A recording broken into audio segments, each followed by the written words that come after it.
Sir আদাব sir. আদাব। কে রে তুই? আমি স্যার খাদেম। খাদেম? কোন খাদেম? স্যার ওই অঙ্কে কাঁচা ছিলাম বলে আপনার ওই সন্ধিবেদ দিয়ে না পেটালে আপনার হাতের সুখ মিটতো না, আমি সেই খাদেম স্যার। ও খোদা, দেখো দেখি কাণ্ড। সুদ কষার চলতি নিয়ম তো কিছুই বুঝতি না, অঙ্কে যেন কত পেয়েছিলি? স্যার আল্লাহর রহমতে আর আপনার বেতের গুণে টেনে টেনে 36 পাইছিলাম স্যার। ভালো ভালো, এসএসসি পাশ করে শিক্ষিতের দলের নাম লেখালি। তা কলেজে ভর্তি হয়েছিস তো?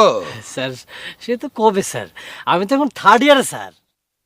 বলিস কি রে, তুই তো অনেক দূরে গেছিস।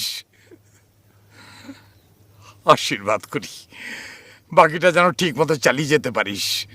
তা মাস্টার ডিগ্রি পর্যন্ত যেতে পারবি তো? স্যার আমার বাপ তো আমাকে বিয়ে দেওয়ার জন্য অস্থির হয়ে উঠেছে। যা, তাই হয় কেন? ভালো একটা সম্বন্ধ পাইছে তো এই জন্য স্যার। তোর বাপটা একটা মূর্খ। মাস্টার ডিগ্রি করার জন্য এখনো 3-4 বছর হাতে রয়েছে। এখন এসব গাড়া করলে পড়িস না। Your first and foremost duty to complete the education, understand? G G sir, G sir. তোর হাতে কি রে? স্যার ইলিশ স্যার। এত বড় ইলিশ কোথায় পেলি? স্যার ওই মেয়ের বাপ এক কুড়ি ইলিশ পাঠিয়েছে, তো তো মা বললো যে আপনার বাড়িতে একটা দিয়ে আসার জন্য। সর্বনাশ, এত বড় ইলিশ তো আমাদের পেটে সইবে না।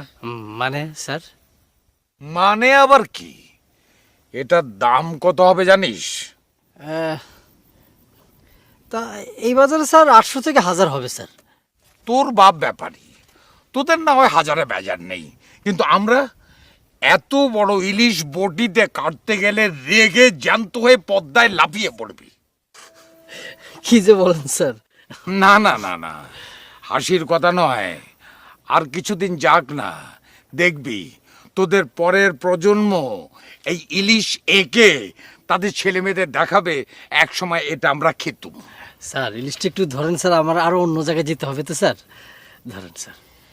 সেটি হবে না বাপু, যদি একান্তই আমাকে দিতে হয় তাহলে তোমাকে আমার বাড়ি পর্যন্ত যেতে হবে, নইলে তোমার গুরুমা মনে করবে এই এত বড় ইলিশটা আমি চুরি করেছি।